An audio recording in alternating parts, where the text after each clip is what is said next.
ఆ శిలలపై ఉన్న ఒక స్వస్తిక్ గురించి చర్చ జరుగుతుంది. స్వస్తిక్ మేము ఫాలో అయ్యేది రైట్ టు లెఫ్ట్.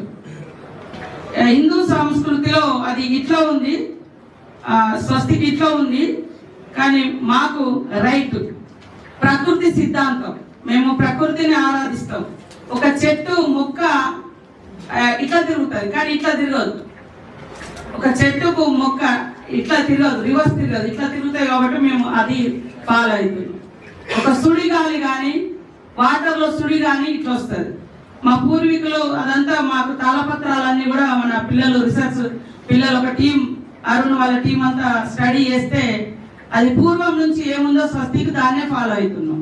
కాబట్టి దయచేసి ఇది హిందూ సంస్కృతికి విరుద్ధము లేకుండా ఇంకోటి అనుకోకుండా మా పూర్వ సిద్ధాంతం ఏదైతుందో దాన్నే మేము అక్కడ ఫాలో అయ్యి రైట్ స్వస్తికి పెట్టినాం. హిందూ దాంట్లో అవి లెఫ్ట్కి వస్తున్నాయి, మాది రైట్. మాది ఇప్పుడు సూర్యుడు రైట్ టు లెఫ్ట్ తిరుగుతాడు. అదేవిధంగా భూమి అయినా తన చుట్టూ తాను తిరిగినప్పుడు, తర్వాత ఒక మొక్క సిద్ధాంతం కూడా మొక్క ఇట్లనే తిరుగుతుంది ఏదన్నా తీగ పెట్టినప్పుడు. సో అది సుడి కూడా, ముఖ్యంగా సుడి గాలి కానీ వాటర్లో సుడొచ్చిన వీటిని అంటే ప్రకృతి దైవాలుగా ప్రకృతి ఆధారకులుగా మేము బతుకుతున్నాం. కాబట్టి మా పూర్వీకులు స్వస్తికులు అట్లనే ఇచ్చారు కాబట్టి మేము అదే అక్కడ చెక్కబడ్డది. దయచేసి దాని మీద ఎవరు వివాదాలు చేయొద్దని కూడా కోరుతాం.